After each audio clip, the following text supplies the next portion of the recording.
Over 2 million deaths due to air pollution every year.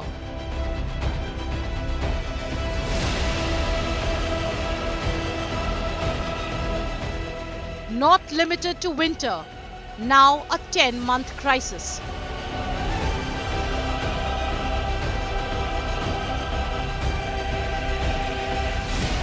%60 of India's 749 districts fail air standards.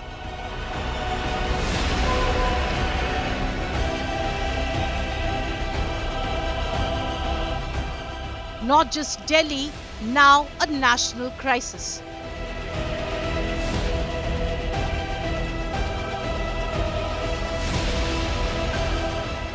Who will clean up the air we breathe?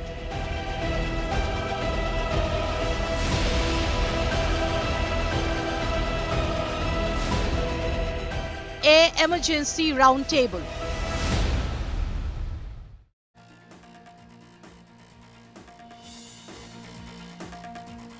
Hello and welcome to this week's Roundtable.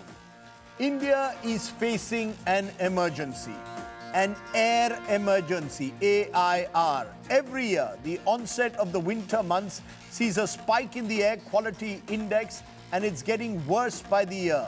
Not just the national capital region in and around Delhi, but every Indian city seems to be breathing worsening air quality. Mumbai, the commercial capital of the country, also bathed in smog. Why? And what can be done to ensure your and my right to breathe, the right to breathe of every Indian citizen, breathe clean air? That's what we will discuss on this special roundtable. But first, I want to go to all my guests one by one, and I have two very special guests who are joining me at the very outset on this air emergency debate. My first guest is Diya Mirza, actor, but also the Environment Goodwill Ambassador for the United Nations, who also works with the UN on Sustainable Development Goals. Thanks very much, Diya, for joining us. I'm calling it the air emergency debate because the truth is we have an air emergency. Just look at the air quality index in the national capital, in Mumbai, across the country. Some of the worst, most polluted cities are in India. We are breathing toxic air.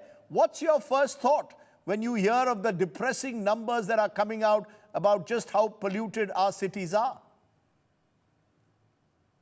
Rajdeep, as a mother, it's a reality that I'm confronted by every day, and it's something that is not new, because it's something that we've been acutely aware of for over a decade now. And Anumita Roy Chaudhary, who's on this conversation, will agree with me when I say that when we first started talking about the importance to, monitor the air quality levels in many cities, we were dealing with cities unwilling to install air monitoring systems because they didn't want it to affect tourism and industry. And so we've come some way since then. At least now we have the systems to monitor the air, which is why there is better public awareness and knowledge about it. Of course, the stark reality is that you can see how polluted the air is. While I was driving out last night, this skyscape that Mumbai looks to with such pride, and that sea link that Mumbai looks to with such pride, was invisible behind the blanket of smog. You couldn't see that there was a city beyond that space, which is horrifying. But that is not to acknowledge the fact that, one, Mumbai and many other cities in the country deal with poor AQI levels year-round, other than the monsoon months. So it's the monsoon months where the skies turn blue and everybody, especially parents, heave a sigh of relief because we know our children are breathing cleaner air. But for a large part of the year, unlike the northern parts of the country, we are grappling with AQI levels which are 10 times the permissible limit.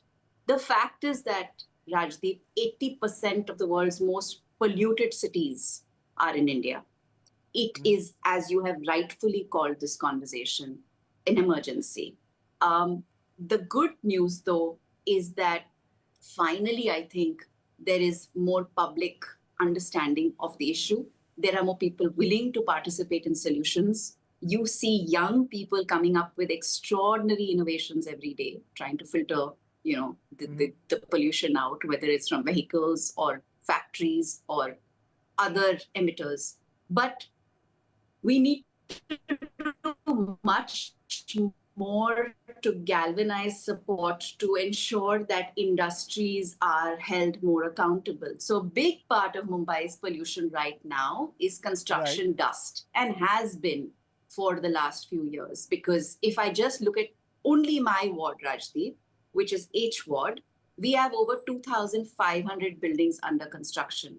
And these are not new constructions. So old buildings are being broken, demolished, and new buildings are coming up in its place.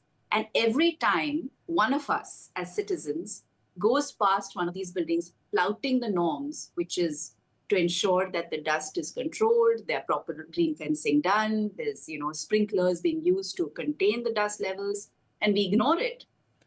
The fact is, 2 points come from what you've said.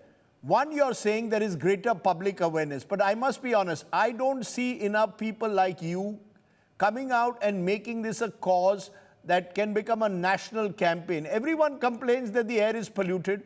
But why don't I see a complete movement for this? We've seen it in Western countries, green parties emerging, making environment the centerpiece of their politics. Here people complain, but not enough are willing to walk the talk when it comes to making this a wide movement and holding governments accountable. I couldn't agree more with you.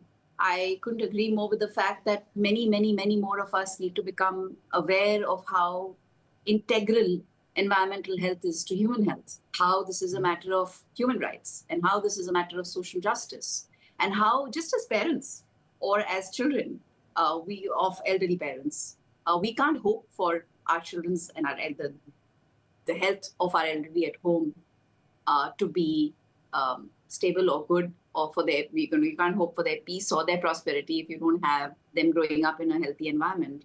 And it should be a central issue. It's most unfortunate that it's not. But I think what happens for the most part is that those who are informed and aware are doing what they can. Most people aren't as aware as they need to be. And even if they are, perhaps they don't have the time and the bandwidth and the will to pursue. Which brings me to the other point. As you're right, there's only so much that citizens can do. The real focus has to be, what are we going to get our governments to do, whether at the center or in the state? Construction work you mentioned. A lot of illegal work carries on and the dust spreads right around the year. Factories that are emitting noxious fumes and are clearly the factories that need to move out of the cities. It's the government which is supposed to act. You said the governments have put air monitors at last, but that's an incremental change. Why don't I see governments doing enough to make air pollution a central issue? Why do you think, surely the buck must stop with these governments? Clean air is a fundamental right to life. It's the right to breathe. And how can that be something that we can escape as a guarantee? Our constitution guarantees us this, right? It's not even, it's baffling, Rajdeep, that environmental protection and health remains a complete, underserved priority. It doesn't even seem like it's a priority for any government. Okay, because many believe, Mirza, that there are no votes to be garnered through clean air. Let me be honest. Politicians want votes, so they will play caste cards, they will play community cards, but they won't play the air card. So at the end of the day, like with the green parties in the West, we need to find ways in making air quality a central political issue, a fundamental right to breathe. If there was one advice, therefore, that you would give as a UN ambassador to government and citizens on air quality, what would it be? What's that one quality? What do we all need to do? It would be to prioritize environmental health over everything else. Because if we don't have access to, what will you do with gadi and kapda and makan? So the entire approach to and an understanding of progress needs to be evaluated. And what would you tell your fellow celebrities? And why can't I see them campaigning across the country saying, we want our right to breathe? All of you stand in front of India Gate, maybe things will change. I agree with you. I mean, my hope has always been that more of us would come forward to participate in what truly matters. And but I have to admit, Rajdeep, that I've been, as somebody who's been consistently at it for over 2 decades, it can be deeply it can be disorienting to say the least, and it's not easy, and it requires a lot of will and gumption to be able to keep asking the same questions. As you know, the climate is not one that is permissive of demanding any form of accountability. And I know most people are afraid to ask tough questions. But I think as citizens of our country, especially as parents, and so many of my colleagues now are young parents who have just had children who are so young and are going to school. And I'm sure many of them are grappling with the harsh reality of breathing polluted air. I have a son who's developed asthma. My mother has COPD. These are realities that practically every home is dealing with. So yes, right. We all need to do much more. And yes, we all need to mobilize efforts to improve accountability, not just from governments, but even of ourselves. Can we manage our waste better? Can we drive electric?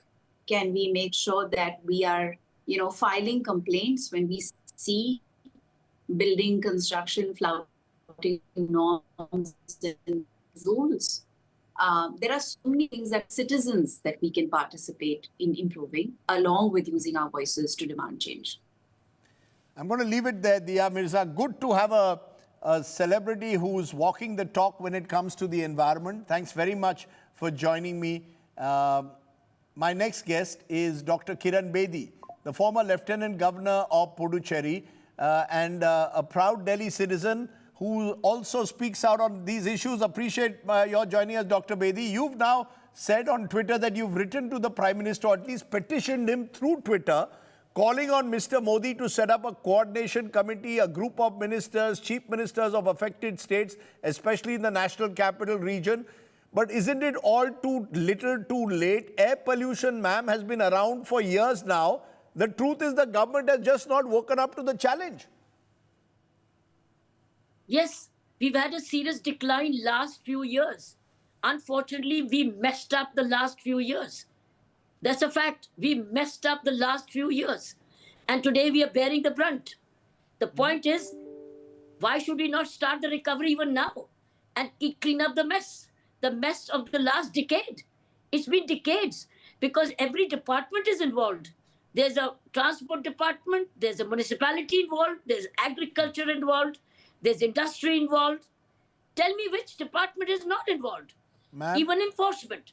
The point is, if we have messed out the last 1 decade, which we did, we went from bad to worse. But can we continue with the decline?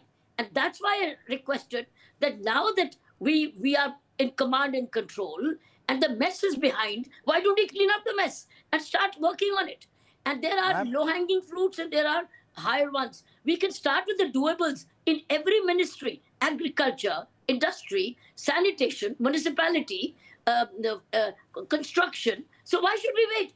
But the fact that we are all bearing the brunt of misgovernance, I tell you, misgovernance of the last decade now. But the last decade, ma'am, has seen Prime Minister Modi firmly at the center. Surely the center should be the one calling all these meetings on the environment, on pollution. This coordination cannot just be done when there is an air emergency in November. It should be done right around the year. Clearly, air pollution, frankly, was not treated seriously by governments, either at the center or in several states, as a priority issue. That's the harsh reality. Now, I think the problem was a total lack of, there was distrust. There was a breakdown of relationships. It was a breakdown of governance. That's the Modi and AAP. Why not? But I think there was a total lack of trust and a breakdown. But where's the breakdown now? Now we can work together. Why don't we work it? I am witness to the breakdown. It was terrible mistrust. But now there's no reason not to step in. That's my problem is step in because all these ministries, that's why I said group of ministries, because it involves enforcement. And enforcement, that's why I requested even the MHA, the Ministry of Home Affairs, to be part of it. So therefore, now there's no excuse. But I'm telling you, we are bearing the brunt of misgovernance of last 1 decade. You know, you're referring to NCR, the battle, the mistrust between the AAP government that was there and the center. But the truth of the matter is it's not just NCR, ma'am, anymore. You are at the moment in Mumbai. Look at the pollution levels there. They've spiked. This is an all-India problem. Some of the worst, most polluted cities today are in India, across India. I come back to it. The fact is it hasn't been taken seriously. And it reveals a lack of focus on a critical issue, our right to breathe clean air. Do you agree that this cannot be just confined to NCR, but it is a pan-India problem now? That's another reason. That's another reason why I'm asking for leadership control. That's another reason I'm asking, because this is a problem which is now national. And it's growing nationally. It's getting exposed now. And therefore, I would say that is the reason. While it's beyond control, it's beyond our, it's like drowning us in. We're getting drowned in it. But so is Bombay reporting, and so are others. So I think that's a point I'm saying, that that's the reason it's now for government of India to step in. The QM Commission will not do. The QM Commission is under a retired bureaucrat. Despite his efforts, whatever his efforts, due respect to him, I think this commission needs to be headed by an honorable cabinet minister who answers the parliament and who is accountable and who gets back to the cabinet, because it involves 5 states, 5 chief ministers, 5 chief secretaries, so many districts. So this is not the job of one retired civil servant. Now it's a job of strong cabinet minister of environment who reports, and maybe even group of ministers, I've been saying, because there's no more one minister problem.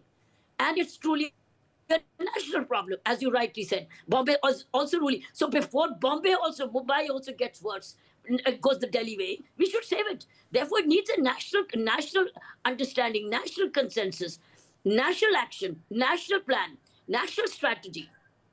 No, man, give me one doable. You've said there are doables. Give me a low-hanging fruit doable that tomorrow morning we can do to help improve the air quality. Give me one doable. Sanitation, clean up the roads, and by not dusting them. Clean up the roads, but not dusting them. But in such a manner that we clear the dust off. Because the primary reason for pollution is road dust. Kiran Bedi, thank you very much for joining me here on our air emergency debate. I want to widen this debate and put some big questions now and get in more guests who've done a lot of work on the ground. What is the real reason for the worsening air quality across India? What impact is this worsening air pollution having on citizens' lives, especially the health factor? What is the solution to India's air emergency? Can centre and state governments escape responsibility, and can they work together for once, for God's sake? And will air pollution ever become a major political issue in India? Joining me now is Vimlendu Jha. He's been working on the environment for years. Anumita Roy Chaudhary, Executive Director, the Centre for Science and Environment, joins me. Pawan Mulukutla is Executive Program Director, Integrated Transport, Clean Air and Hydrogen, WRI India. Dr. Vivek Nangia is VC and Head Pulmonology at Max Healthcare, one of the leading pulmonologists in the country. So I appreciate all of you joining us. Let's turn question by question, and I want to ask you all this. Why are our cities, Vimlendu Jha, so polluted? When I look at the numbers, and I'm going to put all those numbers, the worst polluted cities, some of them are in India, Noida, Greater Noida, Delhi, Manesar, Ghaziabad. But we are seeing this now, increasing pollution levels across the country. Why? So Rajdeep, I'm actually in Varanasi, and the government monitors are showing me 197. And the private monitors are showing me 356, in 1 hour it actually turned to 376. The entire area or entire country, by the way, 90% of India's air is poor, very poor, and NCR, of course, gets into severe and severe plus category in these 3-4 months. One of the reasons why We are one of the most polluted countries of the world, or most polluted cities of the world actually are the list that you actually make of 100 most polluted cities of the world. We are, almost 75% of those cities belong to our country, is because Why? we do Why? not, we, is because we do not prioritize, we've actually prioritized development so much. We haven't really looked at urban environment, or for that matter, rural environment. There's not even measurement. We don't even measure what rural India's AQI index is. And therefore, from industrialization to urbanization to really looking at our transport regime, we haven't prioritized public health as number one issue. We've only selectively looked at development parameters and GDP parameters as measuring the progress of a country. And we don't even relate to the fact that, imagine if there's a sick country and there's a rich country, these two can't go hand in hand. You can't have a rich nation, second most rich nation of the world, or third top, or whatever, 5 trillion or 10 trillion. And then if every second child actually has a stunted lung growth, what kind of a nation are we actually building? I'm going to So come to the lack of health risk. political will. You're saying lack of political will, we've never prioritized it. I'll come to the impact on health in a moment. But Anumita, the first big question I pose, why? Do we lay the blame solely on governments and say that they've been unaccountable, they've not prioritized it, there's no political will out there? Is that the sole reason, in your view, why this problem gets worse by the year? It's very important to understand that why, and it's very clear. Now, the whole development trajectory right now and the urban growth that is happening, one, clearly because of the energy mix that is in our industry, in households, and in the transport sector.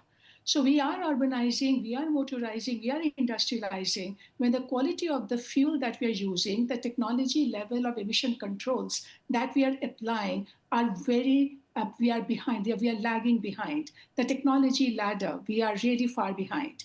And we are not quickly catching up with the best that is clean and going to give us the zero emission transition. That's one. Second, and in this, I would really like to say that while the industrial energy and the transport energy certainly requires very quick transition, but the biggest challenge in India today is the household energy, where you still have large number of poor households with no access to clean fuel, still burning solid fuels for cooking, for heating, and that's huge amount of pollution, which is an equity issue that's fouling up their health and also our environment. The second reason is the lack of circularity when we are growing as a consumers in cities. We are generating huge amount of waste today, but with no infrastructure to recover that waste, to segregate waste and then recover resource out of that waste. So the waste that gets dumped, we burn that all the time. And the third is the whole mobility crisis. So we are urbanizing, growing, and therefore the need to travel is growing, but then there is no sustainable options for us. So basically the government is telling us that you self-organize your own mobility. You buy your car, you buy your two-wheeler, and I'm not going to invest in the public transport that you require. And then the fourth is the whole construction boom, right? What Dia was saying about in Mumbai, that everywhere, the whole construction boom that has taken off, making huge demand on material and mining. So just understand the complexity. It is just the development trajectory, and therefore the government who had to set the terms of that growth with the clean metrics. That hasn't happened. Okay, so it seems at the end of the day, it's coming to the door of the government. Pavan Mulukutla, do you agree with that? Is it solely to be left at the door of the government? Is it that there hasn't been enough awareness all these years? Suddenly now, at least there is a conversation about it, which was not there for several years. Do we lay it purely at the door of the Environment Ministry for their inability to frame, let's say, a comprehensive policy for mobility, for example, work with transport across the country? Is that the problem, or is it that just there isn't enough awareness? I think, Rajdeep, it's both, right? We solely can't say that it's only government, because I totally agree we need very strong regulations, we need very strong norms, and we have very poor execution strategy in place. But I think making people part of this, other day I was taking a taxi in Delhi, and I was just chatting with this driver, and sir, ये तो सर्दी का मौसम type है, यहाँ पे तो mountain जैसे लग रहा है, इतनी अच्छी मौसम है. Even the awareness there is so lacking that we really need to make this people as part of this campaign, this movement, because we are talking about growth, but how do we achieve the growth as a green growth? Totally echoing what Anumita was saying, right? We need to look sector by sector. We are aware that what's happening in emission by construction, in transport, in industry, in household, but where is the action? And the action Now, is who a takes the combination action? of- The courts, for example, we've seen the courts, for example, not being, many believe, take one step forward and then take one step back. We've had it with green crackers this year. Now, when I spoke to the former Chief Justice of India, he said, look, we can pass an order. Execution has to be with governments. We need the law enforcement agencies to ensure that our orders are complied with. Look at coastal regulations. You come to Goa now, coastal regulations have been violated in several parts of this country. So is it about the failure to execute the orders that may be set in place, that on paper everything is in place, but the execution is missing? No, absolutely, Rajiv. I think we need very strong execution strategy. We need coordinated action between different departments. I think there has to be a incentive and penalties for department officers, because cannot be just left. We are talking a situation of emergency, and we have to work at a war footing level. This can't be that simply said that, okay, let it happen and we'll take action. I think we need accountability, but we also need to create buy-in with citizens, because if you don't make citizens and people part of this movement, I think we are going to lose this effort. Okay. Because you talk about efficiency standards, then there is a resistance saying that, okay, we still want to use vehicles with better fuel efficiency. So we really need to ensure that we create campaigns around people. We really ensure that there's strong regulations, but the enforcement I'm going to has come to to be in solutions. place. I'm going to come to solutions in a moment. I'm going to also go to Dr. Nangia in a moment, because I want him to, in a way, almost frighten our audiences into believing what impact does foul air have on our lives. But Vimlendu, you raised your hand very quickly on this why factor. Let's settle it once and for all. So, We'll come to Rajdeep, one of the solutions things that later. we've been talking about with regard to, citizenry and others, we need to understand one thing, that we can't have private solution to public problems. At the end of the day, when we know that almost 50% or 40 to 50% of ambient air quality or ambient air pollution of Delhi is because of mobility sector, which CSC's report itself said, I think perhaps last year or something, then you and I can't buy a DTC bus. If 15 power plants in 300 square kilometer radius don't follow the sulfur dioxide emission guidelines, then you and I can't do it. So we need to understand one thing, that rather than putting it on citizenry and citizenship, we need to ask those tough questions of people who we elect to be our custodian of our air. So why is our air bad? Rather than looking at many other factors, we need to look at the custodians of our air are irresponsible politicians who don't give any damn about our health, and linking environment not just as a romance and a Naxal issue, rather a public health issue. Because imagine, I'm sure Dr. Saab will talk about it. So we need to, that's where I don't think we should Okay, I take your point. I take your point. Let's, there is only so much that citizens can do. Ultimately, the buck must stop with those whom we elect. Do they really care about the lives of citizens? Which brings me to my next big question. What impact does it actually have on the lives of citizens? I'm putting certain facts out. Air pollution's impact on health. Dr. Vivek Nangia, Head Pulmonology, Max Healthcare, you tell us, how serious is the impact of this across this country? If we breathe foul air, what does it do to our lifespan, to our health? So, Rajdeep, we've known about the air pollution and its impact on our health for many, many decades now. It was way back in 1950s when the most infamous London smog happened, where in just 4 days' time, there were about 12,000 deaths and a lakh of people falling sick because of the poor air quality around them. Now, as we have transitioned over the years, industrial revolution then and now in India, it is still continuing, I guess, as far as urbanization is concerned. In 2015, globally there were about 9 million deaths. That is 1 in 6 deaths were accountable only because of the poor air quality, because of the air pollution. This was three times. Repeat those figures for us, doctor. Repeat those figures. So in 2015, globally there were 9 million deaths. That is 1 in 6 death, which was attributed to the poor air quality. And this figure is actually 3 times higher than the total number of deaths caused by AIDS, malaria, and tuberculosis all put together. So that means we have a national program for TB, AIDS, as well as for malaria in our country. But unfortunately, for poor air quality, we have no national program at all.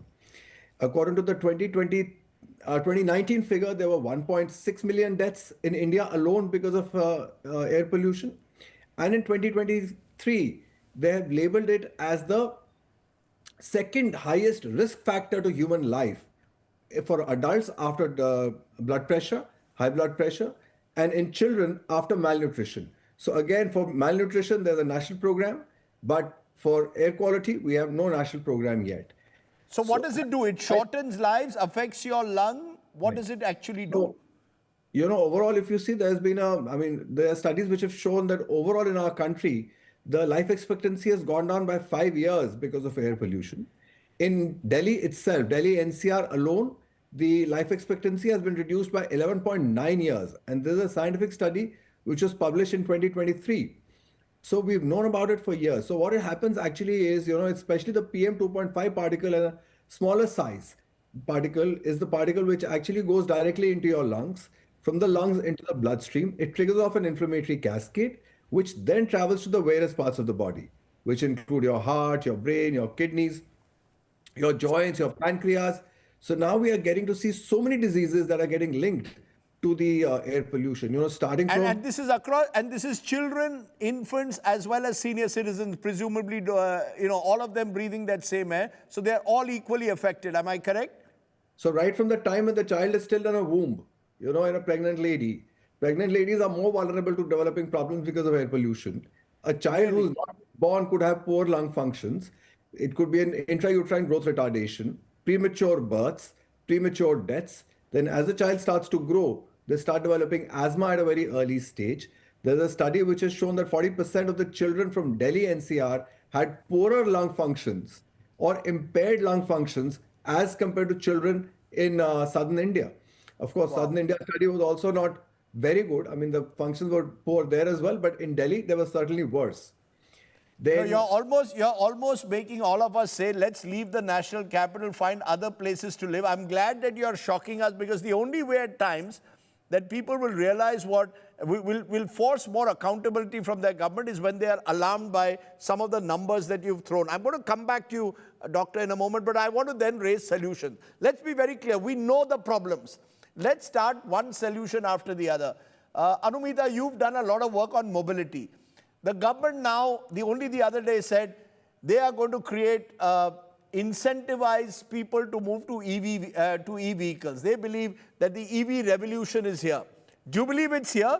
Because I keep hearing mixed signals on that. And how do you incentivize people to move to EVs? Or is it just a nice statement to make? No, so electrification and zero tailpipe emission is certainly the way to go. But what has happened so far, so as of today, Government of India has come up with several incentive programs, demand incentive programs, to give incentive to people to buy EVs. And that has really been the prime focus of building the market. But even after 5 years now, if you look at the overall electrification in the country, then it's just about 5% of the new vehicle sales. And if you are in Delhi, then it's a little better. It is about 13%. But now at this crossroad, when the EV market has begun to take off, still very nascent, but what will really be the game changer is not so much the reliance on demand incentive, because that is unaffordable for most governments. They can't keep on giving incentive year after year. But what will really stimulate the market is to have a very strong regulatory mandate, standards, and infrastructure. So, in fact, today what is very interesting, that the personal car market, if you look at it, it has begun to to electrify without incentive, because incentives, and rightly so, are given for public transport, for buses, for commercial vehicles, and for the local paratransit. So therefore, what we are really looking for is that how do you speed up? Now, there are a lot of Because there's policy, still a fraction. Correct me if I'm wrong. very The small EV fraction. is a small fraction. I mean, Yes. when I look at the numbers, vehicular emissions account for 39% of what makes Delhi choke, according to one figure. Exactly. And most of the, and a small fraction are EVs. So, I mean, it's going to take years for us to resolve, to tackle the problem of vehicular emissions. But if you, Rajdeep, if you recall our experience with CNG in Delhi, when a very clear mandate and a timeline was given that within 3 years, all buses and local commercial vehicles will have to move to CNG. And that happened, even when the country was not producing a single Right. CNG bus then.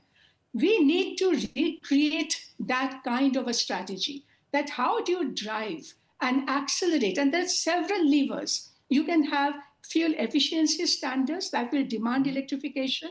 You require infrastructure, public charging infrastructure, and home charging facilities. And you need to support the whole other transit, the several mechanisms that are in place today. But we need the intent, we need the will to do that. When I look Even at, for those, when you all keep saying will, I just look at some of the numbers. A parliamentary panel found that 858 crores allocated for pollution control in the 2024-25 budget was unutilized due to delays in approval from the Union Environment Ministry. Now, when I look at those numbers, that's where the will comes from. Are you going to prioritize this issue? Pawan, every year in November, I hear farmers of Punjab being blamed. The stubble burning. Unki wajah se ho raha hai. Then when I look at the actual numbers, it shows that farm fires account for about 4% of what makes a city choke. Far higher vehicular emissions, industrial pollution, and dust. These are the top three. And yet I don't hear enough spoken about them. Do you believe we also need to recognize there needs to be a realization? Yes, you need to tackle the problem of farm fires, surely, stubble burning at the time. But is that where your attention should be when you look at solving the problems? Rajdeep, I will say I think we need to move away from our obsession for short-term measures, right? And I think what we need right now, specifically in NCR, is a 5-year action plan with specific measurable targets sector-wise. Because I think without a target that what we are going to reduce, how we are going to reduce is known, but I think what we are going to reduce time bound is very, very, very critical. So say we are talking about 20 in next 5 years, what we are going to do in transport sector, in industry sector, in construction. I think we really have the numbers. What we have the solutions. What we need is the execution plan. And this, we have to hold different departments accountable across NCR. We need a coordinated action in sync, because we simply can't say that I'll just do only industrial, I'll not do transport. I think we clearly know what needs to happen sector by sector. We need the actors to really execute it. Can I look at an example, Vimlendu, which has been so successful, which is Beijing? It's always thrown as an example of what can be done. China got it right there. Beijing was one of the most polluted cities at the turn of the century. And eventually today they've licked the problem. But it is an authoritarian regime where you can enforce from the top. In India, that might be much more difficult. How do you drive this 5-year campaign, this clean air campaign in a country like India? Where would you start? So I'll take from what Pawan and Anumita actually said. So you need to understand one thing. The first time that the Prime Minister's office actually intervened or made a statement with regard to air pollution was with regard to private vehicles and EVs. We need to understand one thing very, very clear. Private vehicles of one kind can't be replaced by private vehicles of another kind. If we really need to solve this problem, we will have to look at public transport. And that's where the problem is. So what did China do? What did China do? What did tell our viewers? What did China do? Rajdeep. China did exactly that in terms of Beijing. First of all, one of the things that it did, it actually strengthened its public transport infrastructure in its regime. Second thing that it did, which I mentioned earlier, the coal thermal power plants were actually moved out of the immediate periphery of Beijing. third thing that it did, that the emissions, of course, we are talking about 7 to 8% or perhaps 10% emissions of Delhi NCR that happens from industries in that sense. They moved those industries outside the immediate periphery or so-called air catchment or airshed in that sense. So we need to look at that those harsh decisions, which of course came at the cost of the economy, were taken. So public transport, your thermal power plants, your emission, of course, construction and demolition dust and roadside dust wasn't such a big thing in this case study of Beijing that we're talking about. And also, one of the things that Beijing did very, very importantly, and that's the fundamental of air quality governance, is that it did not really get obsessed with symptoms. It actually went to the source. So, what we are actually looking at last 10 years of India's governance, or 10 or 15 or perhaps 20 years of air quality governance in India, we only look at symptoms and we only look at it from a period. Give me an example. October to Sorry? Give me an example. When you say we look at symptoms So for example, one of the things that we are actually doing right now, one of the things that we are actually doing in bad governance of air quality is data manipulation. So right now, for example, you are not wearing a mask. Perhaps you are in the studio. I'm not wearing a mask because I'm in Varanasi, where air quality is 357. In Noida, your air quality is 350. But we have normalized this 350 air quality, where countries like Thailand actually almost shut down at AQI of 200. So it's Changa C at 350, it's okay at 450, and if your private monitor is telling you 1200, it's still fine. So that's the problem that we're talking about. So now, in terms of where are we looking at only symptoms?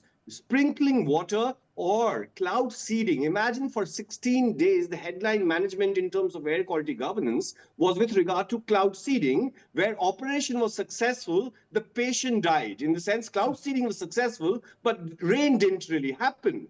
And there's no evidence from anywhere in the world where cloud seeding has actually worked. And imagine 1,500 square kilometer area that we actually have of Delhi NCR, where 1 square kilometer costs almost 50 lakhs. How many such cloud seeding events? And the environment minister said he wants it every 2 days because Delhi's air quality is very poor, almost 200 days, which is every alternate day. So, and when I interviewed him, he was almost celebrating when it went from very poor to poor, which clearly shows, as you said, exactly. That chalta hai. So, and then imagine, I was there, Rajdeep, yesterday at Anand Vihar, where your air, and which is one of the most polluted areas, where the air quality monitor is under a tree. 20 meters from there is a voodoo machine endorsed by the Supreme Court called Smog Tower, and water sprinkled all through. And then the air quality is okay. And CAQM, so-called body, and the only quasi judicial body. See, I was coughing in Gurgaon and coughing in Varanasi as well. Okay, it's interesting. You've chosen to be in Varanasi, which is the Prime Minister's constituency, and you're coughing there.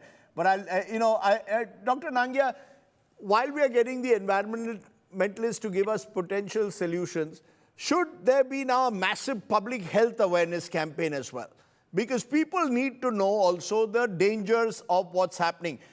Because one of the questions I'm posing is, what will it take for the environment to become a political issue? In a country like India, it's only at the end of the day, if there are votes to be had or lost on whether you care for the environment or don't care. Do you believe that's possible? A widespread public health awareness campaign of what poor air can do to our lives? Yeah, I think absolutely. I fully agree with you. Now is the time when we have to have a mass movement that has to actually be in the form of public awareness about how air pollution is actually harming our lungs. Not only our lungs, but our entire health and reducing our lifespans as well. While we have been aware about it, but I think somewhere in the back of our minds, we tend to slip it very often. There are people who still come to us in the OPD saying, Doc, why should I quit smoking? As it is, we are breathing such bad air outside. So even if I continue smoking, how does it harm us? What they don't realize is that with every PM 2.5 particle size in the environment around 25 mics is equivalent to 1 cigarette in a day. So if the PM 2.5 concentration is around 200 plus, so 8 cigarettes, there you go completely. In a day, you breathe 8 cigarettes in a day. So, that is the kind of harm that we're doing to ourselves. Of course, the awareness is rising now, especially because what used to be called a silent invisible killer is now visible to us also. So we do see people talking about it. Like earlier times, Earlier years, when people would come to us during this time of the year with cough, cold, breathlessness, you would have to tell them that, it's because of the air pollution outside. Now, when they come to us saying that ever since the air quality has dropped, since then the symptoms started, or since Diwali, the symptoms have actually worsened.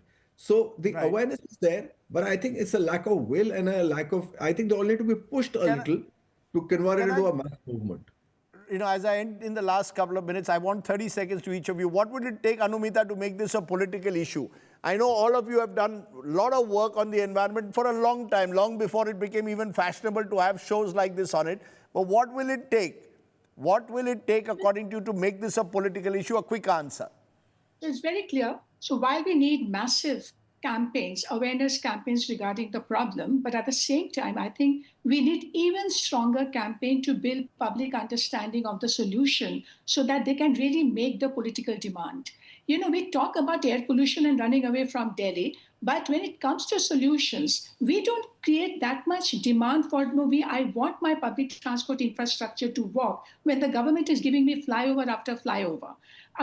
So it's very important to deepen the understanding because the solutions are getting increasingly complex. And we don't want middle class environmentalism only, that I can be fine with my air purifier kind of solution. I need hard decision, difficult, inconvenient decision. For that to build public support to change the politics around the solutions is going to be very critical. Because that's the issue that I often hear. And Pawan, you can take this, and then Vimlendu very quickly, that, this is a middle class this is an upper middle class issue. That the poor have far too many issues of roti, kapda, makan, rozgar to worry about hawa. How do you respond to those who will tell you this, Pawan, that, that it doesn't make that much of a difference to the average person of this country? Not at all, because they are the ones who are totally getting impacted, right? They don't have purifiers. They are the ones actually more exposed. So I would really say that they are actually more vulnerable to actually what is happening, what many of us are actually leaving them with the kind of quality of air. See, we need to make difficult choices. And this is where I say that solutions are going to be difficult choices, because maybe it will make certain class uncomfortable. And therefore, I think deepening that awareness with citizens and public in general would be so critical, because you're talking about regulations, about mandates, about the need to change behavior, and all this would maybe unpopular choices. But that's where I think creating not just understanding of the problem, but the solution is extremely important, because we need to make people part of the solution process, and that is where then they are able to ask, sustainable solutions, right, to get clean air. So that's how I think we'll be able to really address this. That's from clean air to clean water as well, because remember, many of the poor in particular are the worst, suffer the worst because of the kind of water that they end up drinking. But, Vimlendu, you're in the Prime Minister's constituency of Varanasi. I saw you the other day with Rahul Gandhi in a conversation. This is an issue that should cut across the political divide. The idea should be that Mr. Gandhi and the Prime Minister should come together along with chief ministers from different parties and have a national policy for ensuring clean air. Do you agree with me when I say that this issue is not to be seen through a political lens? Absolutely, Rajdeep. It should be every party's first point in their manifesto. And as you asked the last question, with regard to it affects the poor the most. It's not the same air that everyone breathes in Delhi. You need to understand that the air the Prime Minister breathes, or the air Rahul Gandhi breathes, or what you breathe, and what someone in Sangam Vihar breathes, or someone who is the sabzi seller on the street is breathing, is completely different. So one is that there's different air quality for different strata of people, and then there's also different access to healthcare for different strata of people. Because if Dr. Saab is right that it affects your lungs, if you have stunted lung growth, and if you're asthmatic and you have arthritis and this, that, and the other, then it means that it affects someone who's actually standing 8 hours at the traffic signal much, much more than with multiple air, tenders going around in Delhi government and central government of air purifiers. And our Chief Justice, I think it's very, very important for us to also, as I know that you had a fantastic interview with the previous CJI, but imagine for several hearings, he's realized that it wasn't important. Someone like a Chief Justice of India doesn't even know what AQI is. The current Chief Justice of India is saying that let's do work from home. How many people can actually do work from home, in the sense argue from home or do this virtual courtroom? Can a rickshawala or a DTC driver or a traffic cop or many people do work from home? So, when we look for solutions, we again look for solutions from a place of power and a different kind of equity and different kind of privilege. I take your point. I hope that the current Chief Justice and the former Chief Justice are listening to you. We need real solutions, workable solutions, tangible solutions with a clear plan of action. For God's sake, let's create at least a 5-year plan so that we don't have to do these debates every year for an air emergency. We need a clear, transparent plan prepared. Hopefully that will be done. To all my panelists for joining me on our air emergency roundtable, thank you very much. I hope a day comes when you and I can actually breathe some clean air. And more than us, every citizen of this country. It must become a fundamental right, the right to breathe clean air. Let's start a movement right from here. For now, take care, stay well. Jai Hind, Namaskar.